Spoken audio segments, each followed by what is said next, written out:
Have you ever wondered how a small mountain kingdom, born from the rugged forts of the Western Ghats, dared to challenge the might of the Mughals, the Sultans, and even the British Empire itself?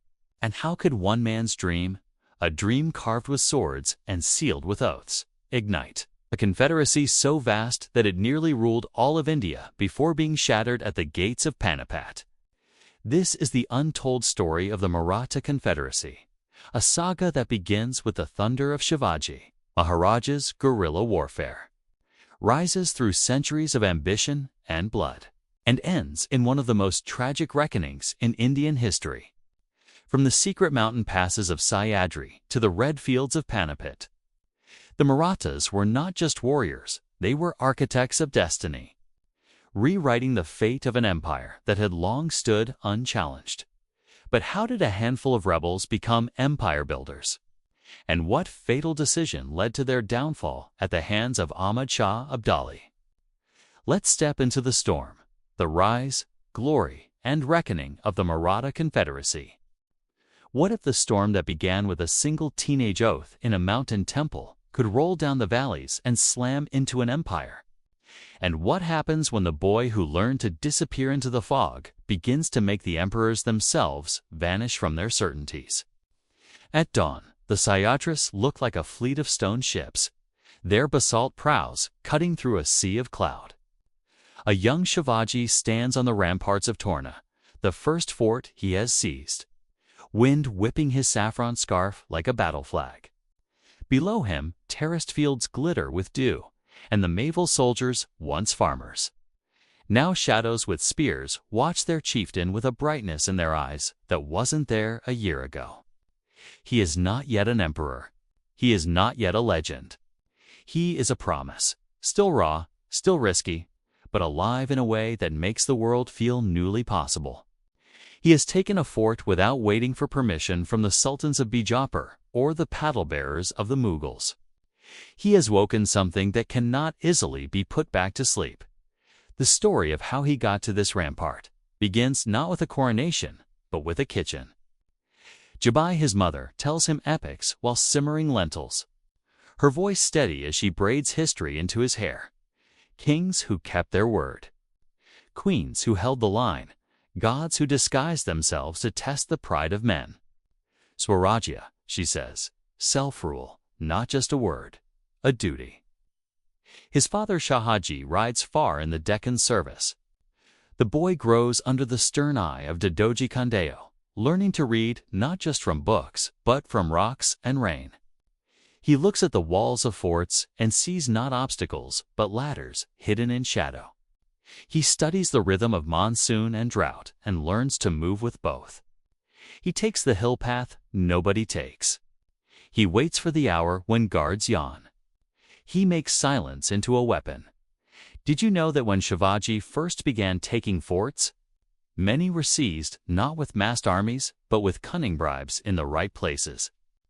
Ropes flung at the right moment, gates opened by a single friend planted months earlier. This is where the Maratha style is born, not in the thunder of cannons, but in the whisper of a century's surprise. Shivaji calls it Ganami Kava Guerrilla tactics make. The field your friend. Make the night your ally, never fight where your enemy wants. Make him fear the sound of leaves. The Sultan of Bijapur scoffs in till the losses begin to sting. 1 fort snatched is an embarrassment. 3 is a headache. 5 is a movement. Letters fly. Courtiers foam. And so they send a remedy in the shape of a man they believe is a storm in human form. Afzal Khan. Afzal Khan is a general sculpted from swagger. A veteran of battles, a breaker of rebellions with a voice like a drumbeat and hands that end arguments. He marches into the mountains with a retinue that clangs like a forge war drums, pennants, an entourage as much performance as threat. His plan is simple: lure the upstart boy to a meeting, crush him with an embrace, and carry his head back down the Ghats as a pendant of victory. The letters he sends are honeyed threats. He chooses a place for parley near Protupgad and demands that Shivaji come unarmed. Shivaji smiles. and the men around him feel the air grow colder. Picture the clearing beneath a slate sky, the forest holding its breath.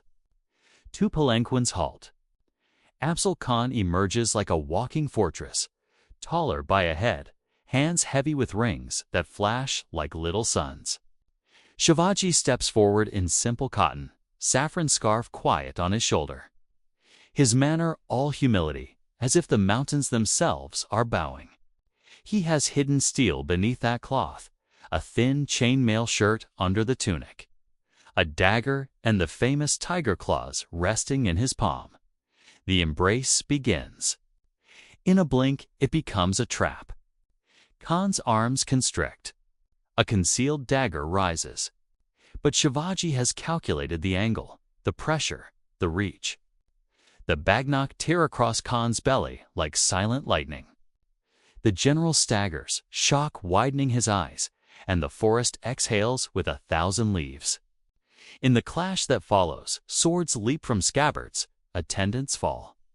And the hill echoes with the kind of sound that forges a legend in a single minute. Afzal Khan collapses into the high grass. The men who believed the mountain would kneel to a shout understand, too late, that they walked into a mind that turned stone into strategy. That moment is the first real payoff in this story. The first time the world sees the shape of what Shivaji might become. Not merely a rebel, but the engineer of a new way to fight, to rule, to think. If this kind of living, breathing history grips you, ride with us through this entire series, subscribe and stay. We're just getting to the part where the thunder begins to travel. The hills ring for months afterward with songs about the day the smaller man undid the larger one. The psychological effect is enormous. Afzal Khan's army loses its spine. The Maratha standard rides high across the Konkan and the Ghats. Villages that had watched quietly now send grain and recruits. Men who had called themselves peasants stand taller and call themselves Mavalas. The Sultan's officers tuck their beards into their collars and pretend they had advisories, ready all along. But this victory paints a target bigger than a fort on Shivaji's back. In faraway Delhi, the Mughal court is a palace of mirrors, every reflection of power more ornate than the last. Aurangzeb, the emperor with a face like a blade and a mind like an abacus. Here's reports of a hill chieftain who slits a general's belly and vanishes into clouds. He marks the name not with rage, but with interest, the way a mathematician marks an anomaly on a slate. First, however, he will test the flame with a fingertip. He sends his uncle, the formidable Shaista Khan, to snuff out the hill fire. The arrival of Shaista Khan is the sort of pressure that makes rocks sweat. With imperial resources behind him, he pushes into Pune and makes himself at home like a landlord returning to a house he forgot he owned.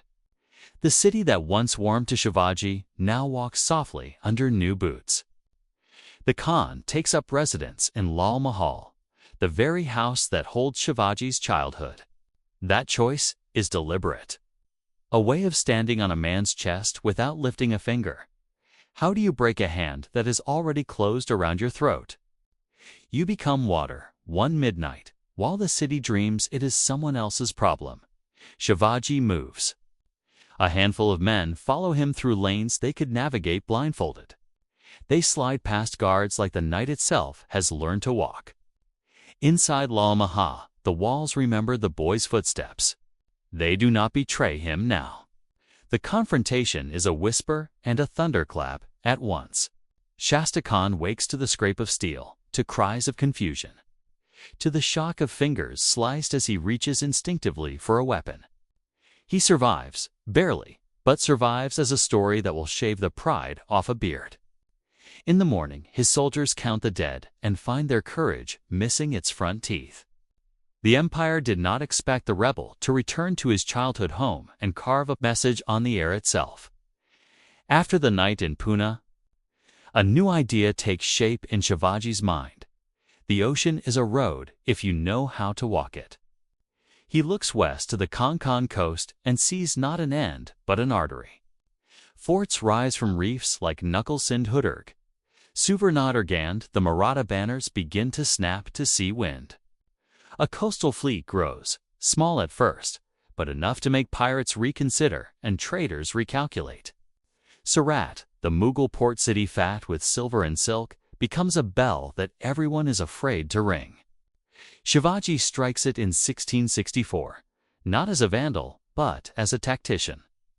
The raid funds fort building, pays soldiers, oils hinges, and teaches a serious lesson about where and how to hurt an empire. Not always on a battlefield. Sometimes in its ledger. But thunder calls thunder. Aurangzeb, occupied with the chessboard of the north, now sends a Grand Master south. Mirza Raja Jai Singh of Amber Rajput. Prince with a general's eyes and a diplomat's hands. Jai Singh does not swagger. He studies. He talks. He lays siege as if he is laying out a patient's case notes. His armies tighten around the Maratha forts like a snake choosing its meals. Shivaji sees the writing on the hill walls. A direct clash will bleed him white. And so we arrive at another turn in the road, one that surprises those who think rebels cannot negotiate. The Treaty of Purandar, 1665, is a cut that saves a limb. Shivaji cedes several forts, acknowledges Mughal supremacy in a language salted with necessity, and agrees to serve in the imperial campaign in the Deccan. He sends his brave son Samhaji for a time to the Mughal camp, a move that tastes like iron in his mouth. And then, at Jai Singh's urging, he accepts an invitation to the center of the sun itself, the Mughal court at Agra. Agra is a city of peacock shadows and careful silences. Shivaji enters not as a conqueror, but as a guest who will be measured more than he will be welcomed. He expects a place that, if not equal to his stature, will at least allow him to breathe. Instead, he is placed among minor nobles on the emperor's birthday, a political seating chart that is less a mistake than a message. It is a public slight, small to those who do not understand how honor works, enormous to those who do. Shivaji leaves the audience hall not with a shout, but with the cold calm of a swordsman who knows when the next stroke will fall. His quarters become his prison. Mughal guards circle like stones. It's placed on a board to block every reach. Here the story tightens until even the walls seem to lean in to listen. Jijabai's lessons, Dadoji's drills. The mountains whispers, all of it condenses into a trick so audacious it feels like a miracle told in practical terms. He feigns illness.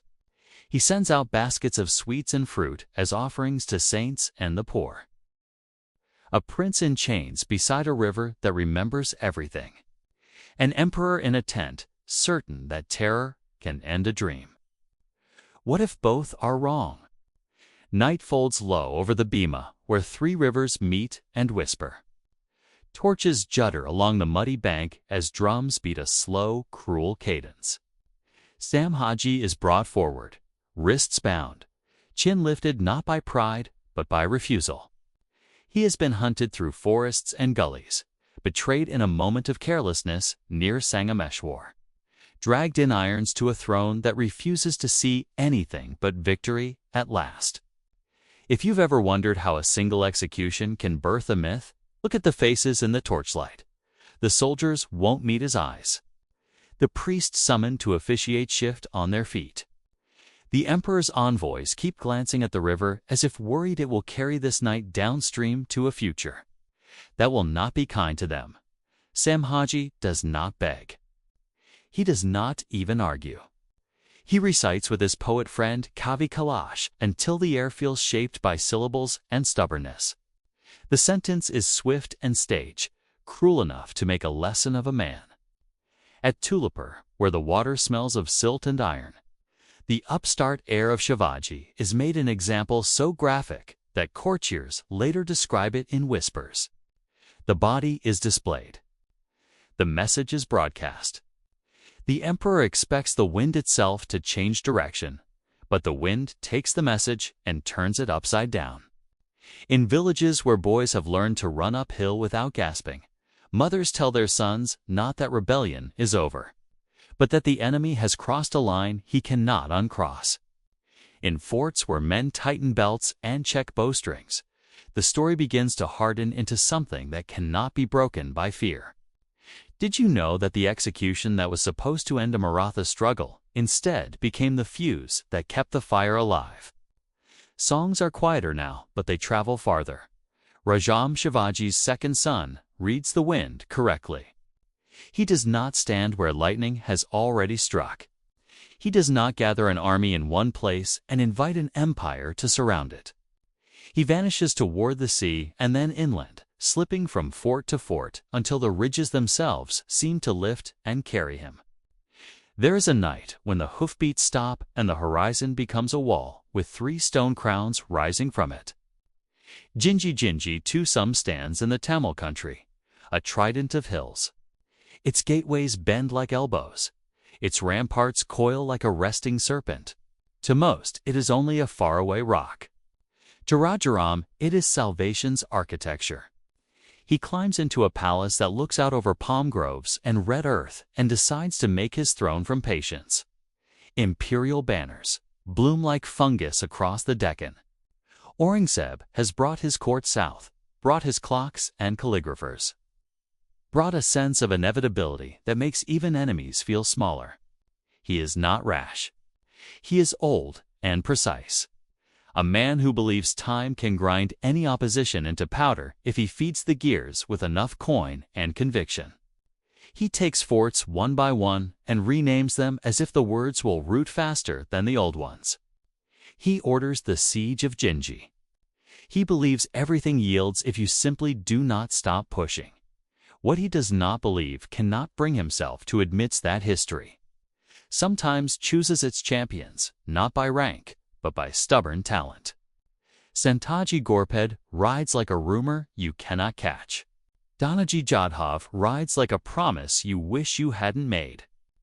They do not meet the Mughal machine where the Mughal machine is strongest. They ride around it. They eat its food before it can.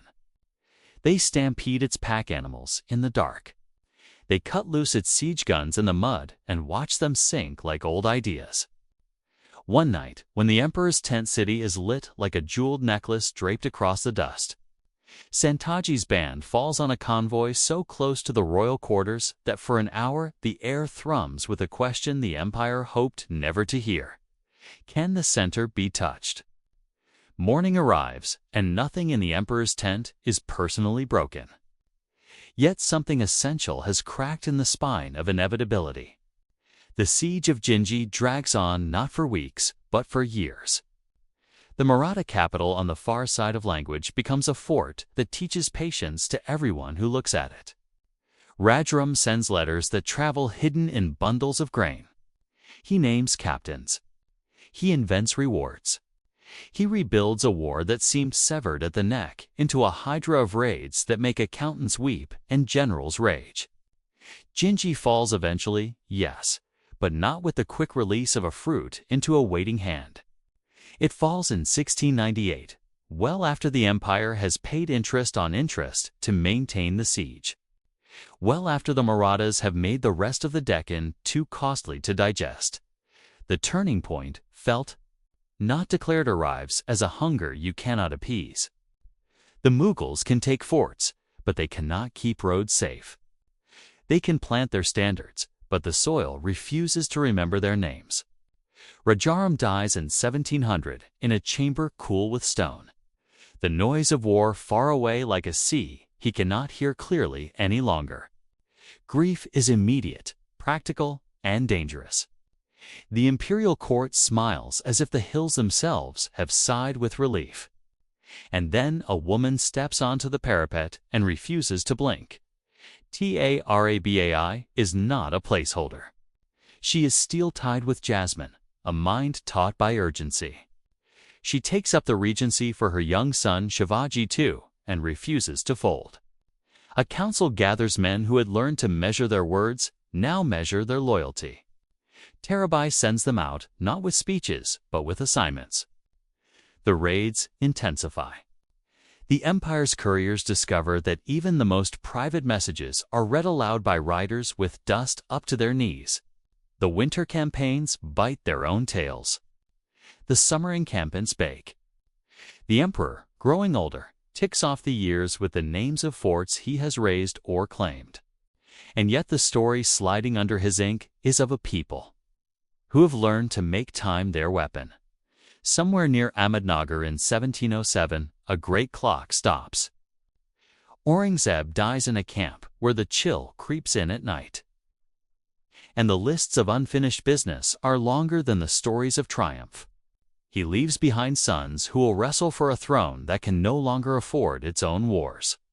He leaves behind a southern war that never ended, only grew quieter when he looked away.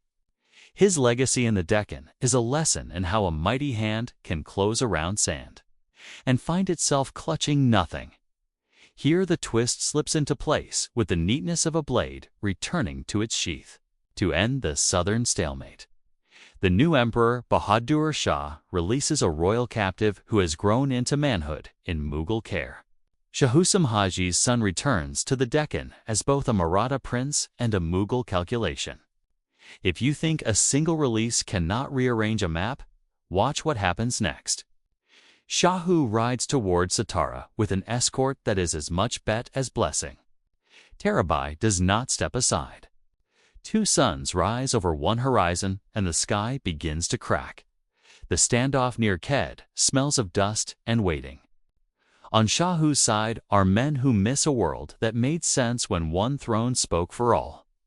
On Tarabai's side are men who have learned to live without asking permission. Donaji Jadhav, veteran of 100 raids, eyes the young claimant with suspicion and something else he does not yet name. A revenue officer in his service, Balaji Vishwanath Sharp-eyed, quiet. A man who hears more than he says, moves between camps, carrying messages that sound like reason. In tents lit with one lamp each, arguments wear away at certainties. Somewhere before dawn, the balance tips. Donaji chooses Shahu. The battle that could have unstitched the Marathas becomes instead a pivot. Tarabai withdraws toward Kolhapur to crown her own line. Shahu enters Satara not as a conqueror but as a claimant, finally acknowledged by enough men to make a state. Power now needs a shape that can travel. Shahu has courage enough to fight and wisdom enough to delegate. He raises Balaji Vishwanath from the ledgers to the council seat, appointing him Peshwa in 1713. The choice looks modest to those who only admire swords. It is in fact the move that transforms a hill state into a machine with joints that bend and extend. Balaji is not a warlord. He is an architect. He settles feuds not by silencing them, but by giving them rooms to echo in.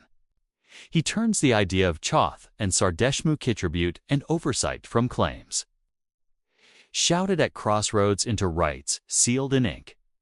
Did you know that in 1719, after delicate maneuvers with the kingmakers in Delhi, imperial farmans recognized Maratha rights to collect Chauth and Sardeshmukhi across the Deccan?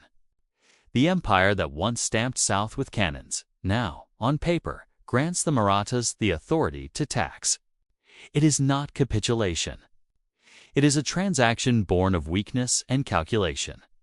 But on the ground, it burns as legitimacy. Maratha revenue officers ride not as raiders, but as officials. Towns learn new names for old payments. The map begins to lean in a new direction. Balaji Vishwanath dies in 1720, leaving behind not a vacuum, but a trajectory. His son is 20, quick as a hawk, impatient with walls. Bajiro rides into court not as a clerk inheriting a desk, but as a storm inheriting a horizon. He argues with such clarity that even Shahu, who has learned to be cautious, feels the floor tilt under the words. "Let us march," the young Peshwa says without ceremonial footwork, "and make our presence a strategy." He believes the empire's center is a mirage, and that the truth of power is where supply lines break. The first proof comes near poked in 1728. The Nizam of Hyderabad is a master of the old game, pin, approach, besiege. Bajirao refuses to play. He avoids battle the way a dancer avoids clumsy feet. He cuts the Nizam from his grain and grass, rides around him until the map itself looks dizzy, and corners him without a single grand collision. What if the farthest river you've ever seen suddenly feels like home? And what if the line you draw on the map to mark triumph quietly coils back to ensnare you? The Indus is slate gray at dawn, cold enough to numb the fingers of the first Maratha horseman who cups it to his lips. He laughs anyway. He has ridden for months through wheat fields and dry scrub, past caravanserais where men speak of Kabul as if it were just one more stop on the world's long road. On the ramparts of Attock, the saffron flag lifts into a wind that smells of wet stone and cedar. And for a moment, it feels as if the old mountain thunder has crossed the plains and learned the language of rivers. Raghunatha watches his men cheer and thinks of a letter he will write to Pune that will sound like a trumpet. We have reached the Indus. We have chased Abdali's men past Peshawar. The north listens when we speak, in Pune. Nana Sahib Peshu turns that letter in his hands the way a jeweler turns a new gem, searching for flaws and future promises. The court is a hum of monsoon light and the clack of abacus beads. Accountants whisper about revenues from Malwa and Bundelkhand, from Gujarat's caravan taxes. Priests debate auspicious days for bold moves. Captains argue that speed must be fed more speed. It is tempting to believe that the road has no end, only stations that can be named and claimed. It is tempting to believe that you can be many places at once and still hear every whisper. Beyond the Khyber, Ahmad Shah Abdali is not impressed by letters that taste like victory. He rides with a handful of guards through dust that hangs the way incense does in a temple after prayers are done. He does not shout. He studies faces. He visits Guerrilla chiefs who disliked the Marathas even before they saw the color of their banners. He sits with Najib-ud-Dawla, whose patience is the kind that sharpens knives. He watches Awad's Shujaa-Dawla tilt. Like a bowl, someone keeps refilling and wonders which way the liquid will finally pour. He is not a man who intends to hold Delhi and watch it rot. He is a man who intends to use Delhi the way a wrestler uses a belt, as a grip, as leverage. As something you drop the moment it hinders you. The first crack in the celebratory drumbeat comes with a rumor at dusk that grows teeth by morning. Netaji Scindia, tasked with holding the line on the Yamuna, has set up pickets and pontoon bridges, his camp a tight knot near Barari. January cold numbs discipline, but he walks the bank at night and listens to the river. Ibrahim Kangardi has drilled his gunners until they can load by touch. And for a few weeks, the rhythm of sentries and prayer bells feels reliable. Then Abdali's allies move like smoke. Najib's men know every thicket north of the city, every path cut by cattle and monsoon floods. At sunrise, the field does not grow noisy so much as it grows final. Scindia fights like a man who understands that sometimes the only thing between an army and the loss of its nerve is the way one commander lifts his sword. He is cut down near the river he guarded, and the winter air feels suddenly like a lid. The news gallops south faster than any courier should ride. The letter that arrives in Pune is wet where the bearer's palm could not stop sweating. Nana Sahib does not pace. He calls for men who can move both fast and far. If a blow has fallen, the answer is not to flinch, but to strike harder. He sends his cousin, Sadhu Shevrao Busharp, sure north with an army large enough to make even old veterans swallow before they cheer. Vishwas Rao, the Peshwa's beloved son, rides with him, a plume above a smile. The kind of presence that makes soldiers stand straighter without knowing why. Ibrahim Kangardi, the artilleryman trained in European methods, brings long guns that make a different sort of promise than cavalry ever has. Malhur Ro Holkar arrives like the smell of rain before clouds gather, wary and experienced. His counsel wrapped in the sort of humility that a man earns by surviving the kind of campaigns that eat younger men whole. On the road, out of the deck end, the air carries tamarind and smoke. Villages come out with bowls of water and garlands, touching the hooves of horses, pinching the cheeks of boys who will soon steal firelight past midnight to sharpen their lances. In the evenings, the camp is a city. Cook fires throw up sparks. Priests argue small points with large gestures. Gunners rub oil into wood like barbers coaxing dignity out of hair. Ba moves through it all the way a general should, present enough to be seen, distant enough to be imagined. He believes in order.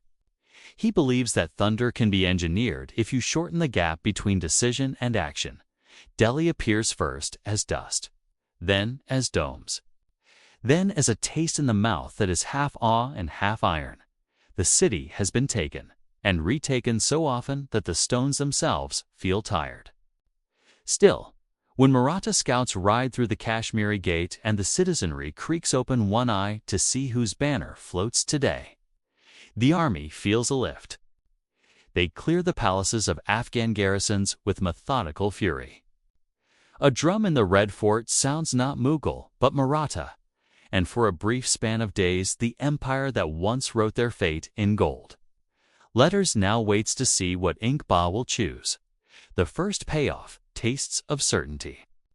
Kunjpura, north of the Yamuna, falls in a storm that makes even Abdali's veterans murmur. Maratha guns speak. Walls that expected to hold bow to the pressure of men who have learned to marry mountain cunning with plain-wide artillery. The town yields grain, powder, joy. The men eat until their belts sit where they should. The river glints like approval. Scouts whisper that Abdali is on the far bank, frowning at the flood-swollen Yamuna, unable to cross. In the camp, the sound of laughter carries farther than it should. Here is the twist that tilts the road underfoot. Abdali does cross, not in sunlight with banners, but at night with quiet boats and stubborn will. Somewhere near Bagpat, where the current grudges less than usual. By the time a rider clatters in with the truth, the map in Ba's mind has already gnarled in ways orders cannot instantly straighten. The Afghan is now between the Marathas and the southern road. Supplies, which were heavy yesterday, have become precious.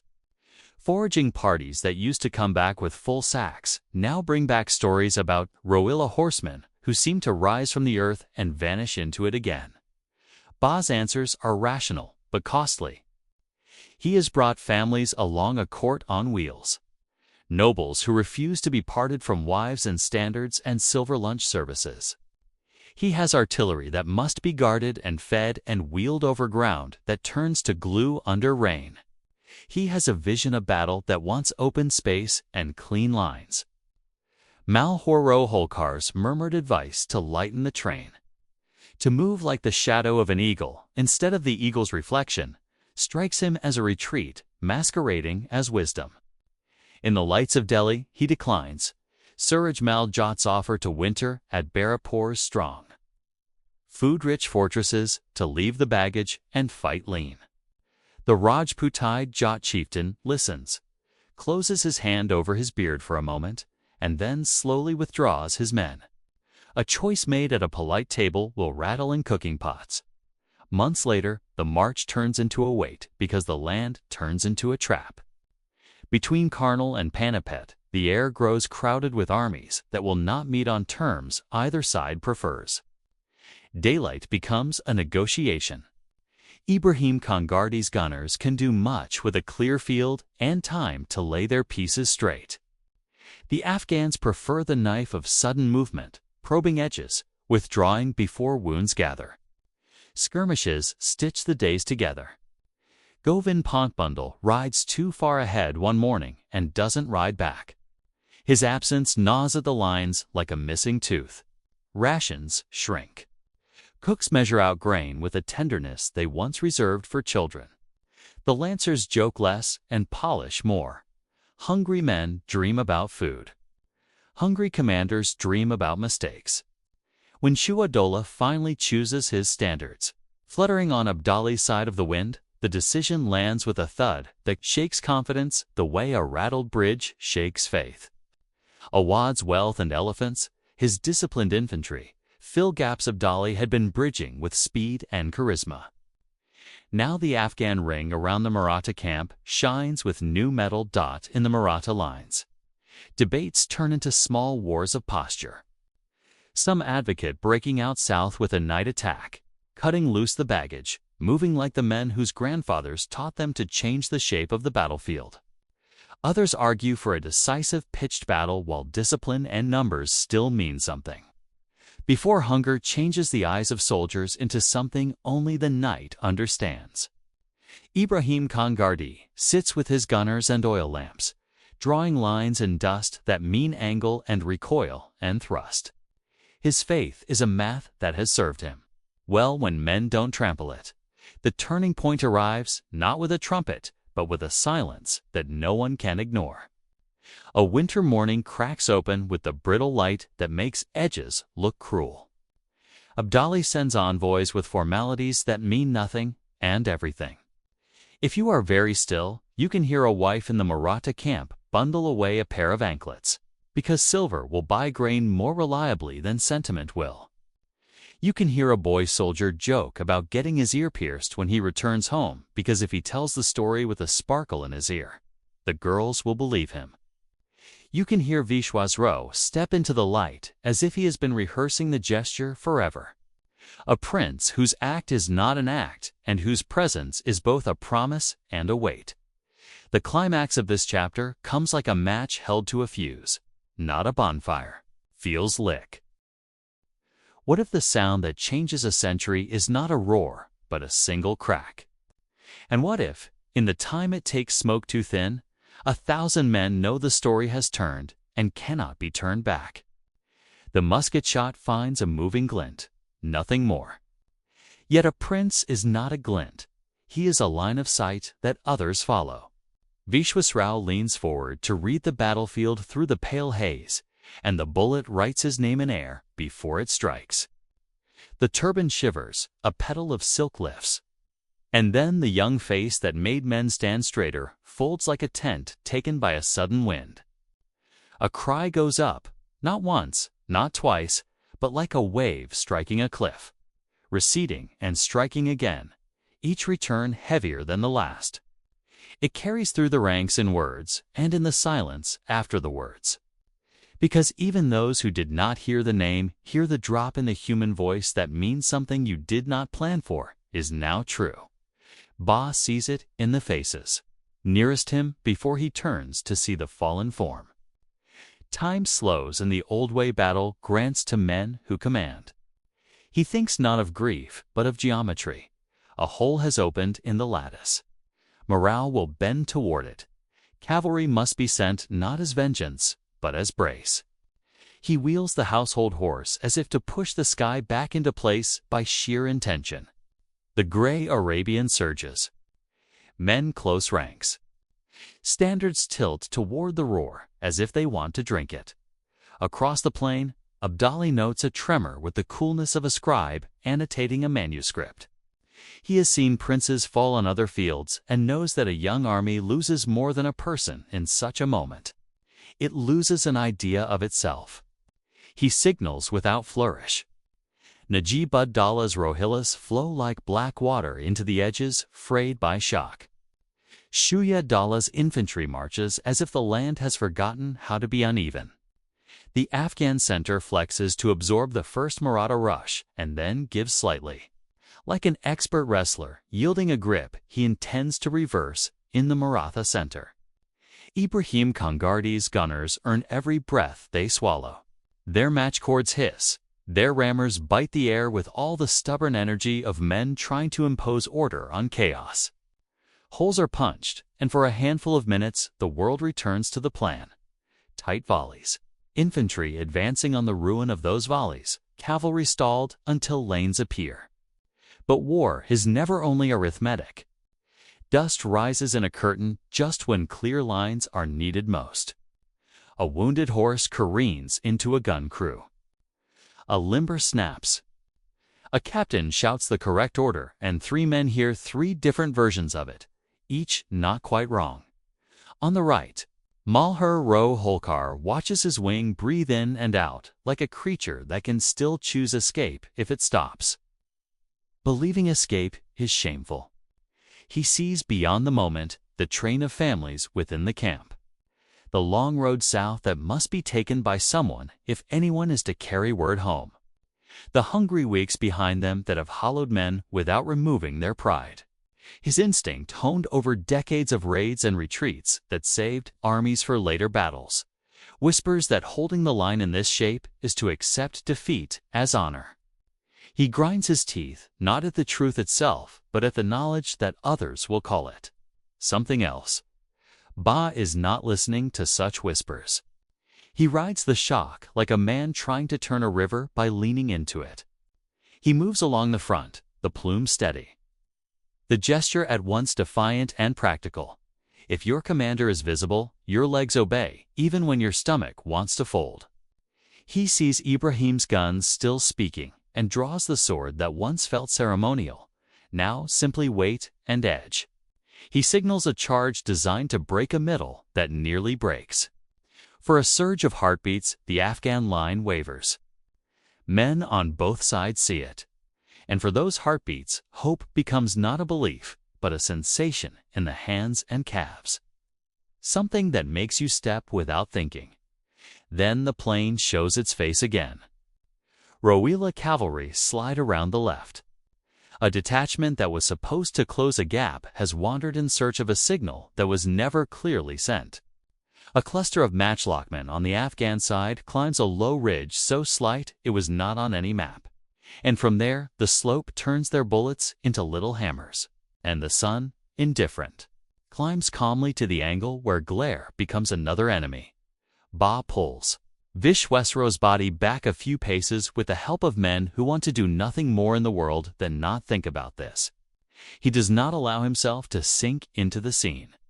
He hands the boy to hands he trusts and rides into the seam that needs him. It is both strength and flaw. This refusal to be anything but forward-facing. The household cavalry follows because they have always followed. Jankoji Scindia, jaw set, moves as if the world's weight is something he can press into the earth if he leans hard enough. Did you know that Ibrahim Khan Gardi's artillery held its lines so stubbornly that later even his enemies wrote with respect? He had learned from Europeans how to make guns a wall, a tay, and on that January day he made the wall stand longer than any man had the right to ask. They say he was captured only when the ammunition ran so low that orders became prayers. And even then, he did not kneel until his men were in fragments around him. The stories disagree on what torment followed. They agree on the dignity with which he refused to bend his neck. The field does not award medals, but it remembers. Shamsher Bahadur, scarred by inheritance and resolve, leads a push that briefly tilts the edge back. He has always carried 2 worlds in his blood. On this ground, he chooses one by dying for it, thrown from his horse and lifted badly. Carried out to bleed under a tree, where the shade discovers it can do little against winter's bite. He will not see Deeg again. His men carry him part way, and then only his name moves. It is the sort of day when names detach from bodies and become flags by themselves. Men call out to those they cannot see, as if sound could stitch the torn fabric. Somewhere near the center, a banner with the Ba's emblem dips, is hauled up again, dips once more, and then disappears like a piece of sky blown away. The Afghan camp begins to sing in a language that is not joy yet, only momentum. Abdali does not smile. He has practiced not smiling at the moments when lesser chiefs grin. He is thinking about the afternoon, about the moment when a line breaks and does not pretend otherwise. About what must be done then to ensure that the break spreads through the whole cloth. By early afternoon, the Maratha camp knows what the battlefield knows. Women who have drawn water together for weeks grip each other's wrists until fingerprints show. A cook hides a small pouch of flour under a sleeping mat, as if flour could be courage later. A priest stands before a little shrine made of 3 stones and says a prayer so soft the gods are required to lean close. War is carried by people who do not carry swords. The day begins to make its next set of demands on them.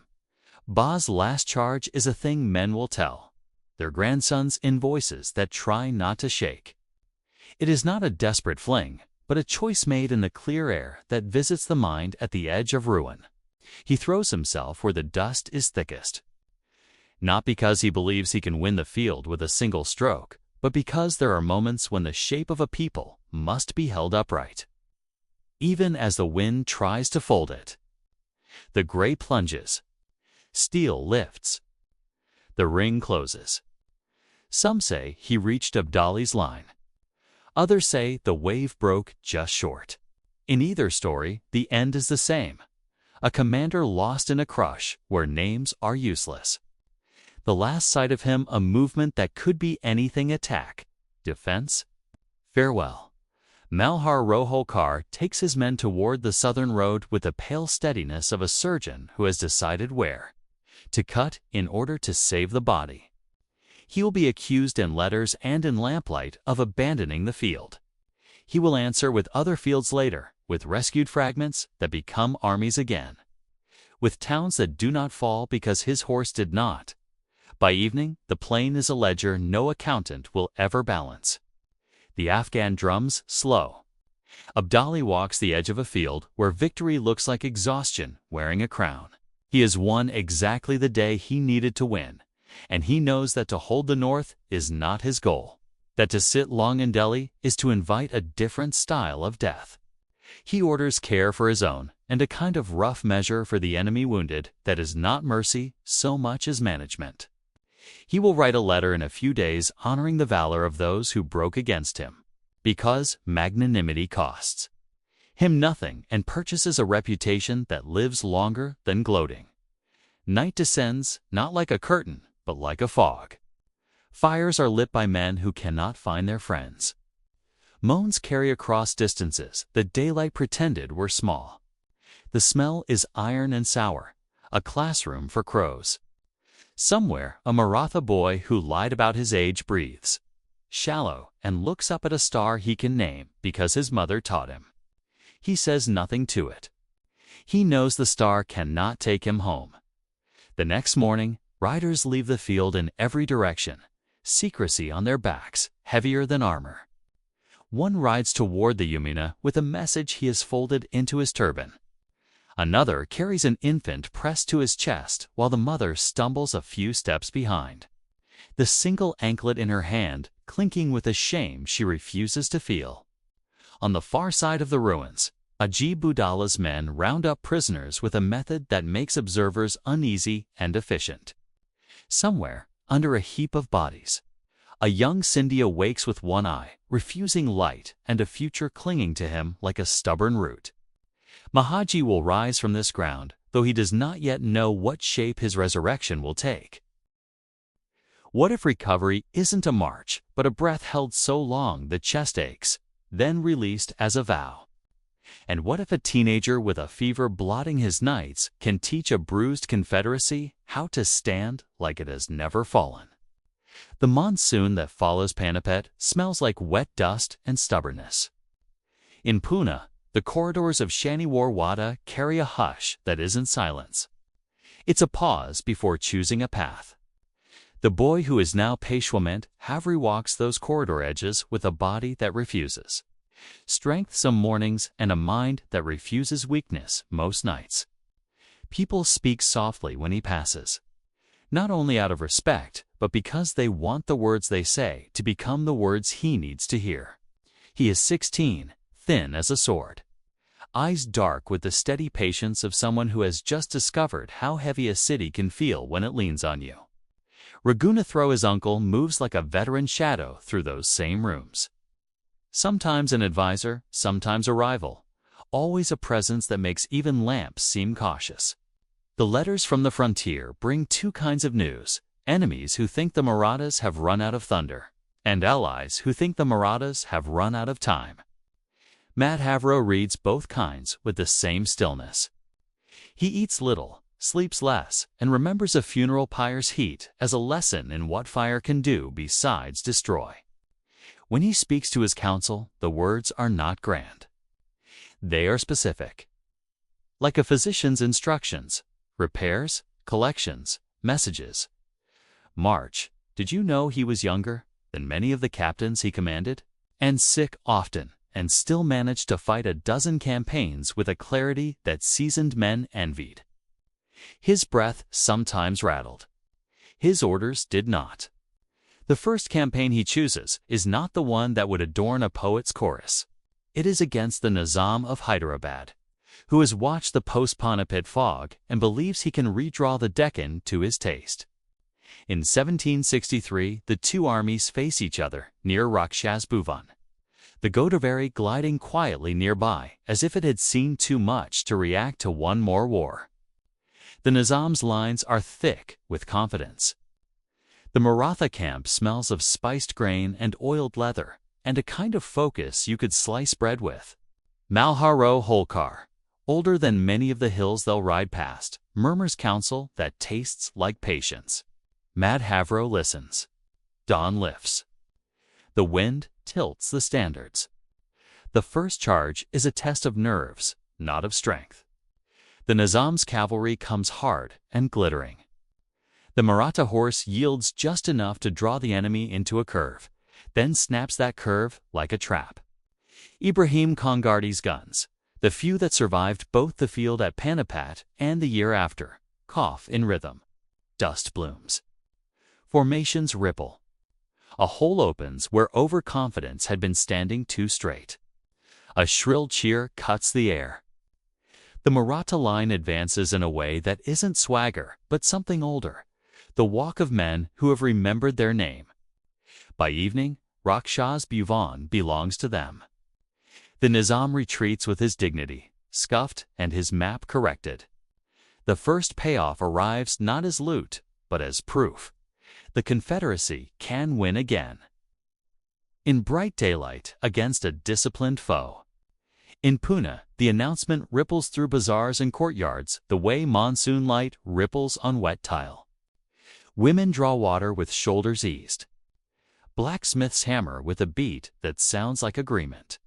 The boy Peshwa slumps for an hour on a charpoy, coughing into a cloth until the spasms pass, then sits up and dictates letters. One goes to his uncle, and it is careful. Gratitude for service, reminder of duty. A line that sounds like respect, but contains a boundary. Another goes to Malhara, brief and warm. A third goes north. If the Godavari remembers that victory, the Tungapatra remembers the next set of footsteps. Hyder Ali's flag had been a rumor when the Marathas were building fire in the Ghats. Now it is a fact with teeth.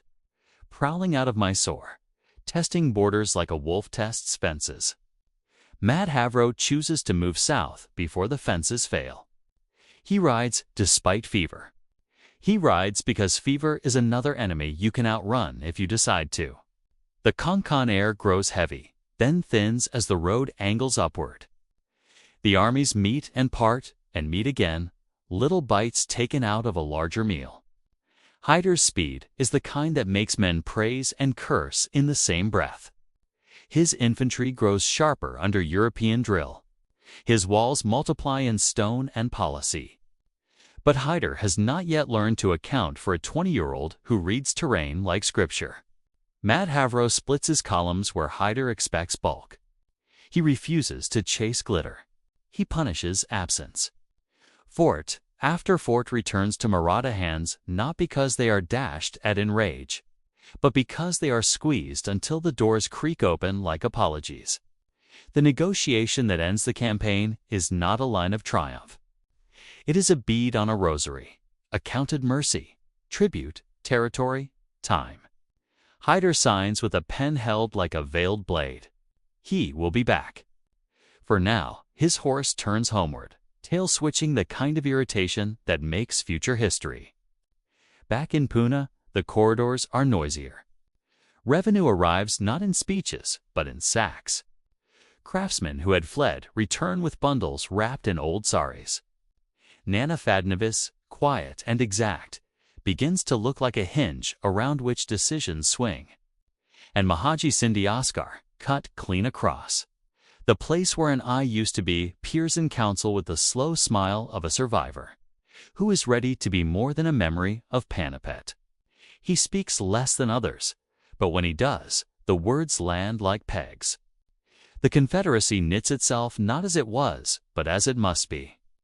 Holkar holds Malwa, like a seasoned gardener holds soil after storms. The Gakwad quietly plats Gujarat's commerce into a rope strong enough to pull coin across distances. The Bansals in Nagpur learn to talk to forests and iron in the same sentence. The Peshwa's pen sends authority outward as both blessing and demand. Madhavro has learned not to save hard letters for later. His uncle's appetite for command becomes, again, an appetite for the chair itself. Raghunath Rao is brave in the field and hungry in the council. The quarrel is not theater. It is a tug at the spine of power. Twice the younger Paish must interpose duty between the older man and the reach that would unmake the Confederacy in exchange for personal ease. Twice he does it with a firmness that surprises even his friends. On a brittle afternoon when the wind has already stolen the warmth from the stones, the two men face one another in a room with more air than comfort. Madhavro says, softly, that the state is not a turban to be tugged between uncles and nephews. Raghunath says softly that the state is not a hymn sung by clerks. The pause after those sentences stretches. Then they both breathe. The argument sleeps, not dead, but tired. The North has been watching. Delhi has become a city that keeps waking to find new hands on its pulse. Shah Alam, 2 writes from Allahabad, king in a cage with velvet bars, wrapped in treaties he has not chosen. Mahaji reads those letters with muscles tightening in his jaw. We must go, he says without raising his voice, and the council hears not insistence, but inevitability. If Delhi is a symbol, then the Confederacy must decide who will cast its shadow. In 1771, a Maratha column of seasoned men and cautious optimism moves up the old roads like a memory trying to find its house again. The cute plinths. The Yamina turns a brittle color that means winter. Gates that have opened for invaders open now for guests no one pretends are guests. The city learns to pronounce Maratha names with the same care it once gave to Turkish ones. The next spring, the emperor returns to his capital, pale and formal, eyes made older by exile. Mahaji stands near him with an expression that is almost tenderness, except that it is also calculation.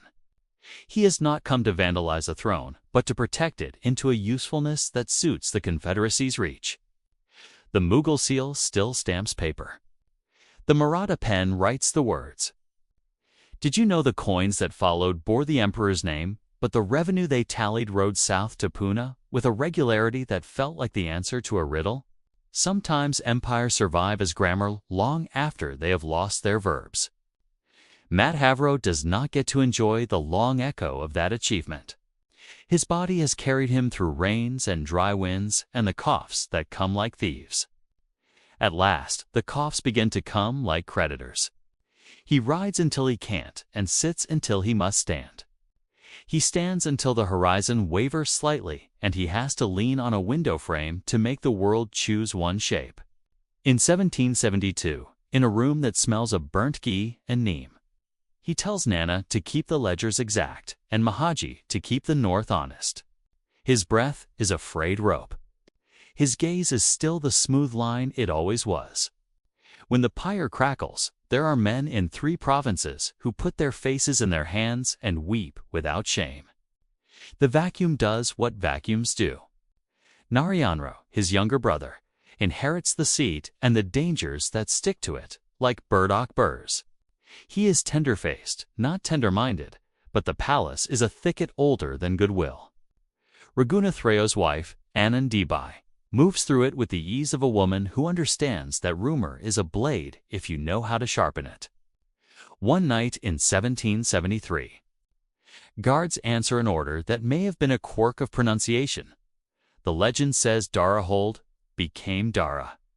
Seize, or perhaps that is how people soothe themselves about what they wanted and did.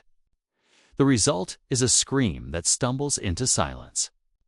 Nariano falls, and with him falls the naive hope that grief had taught everyone enough restraint. Mourning finds Puna unable to decide whether to cry or rage.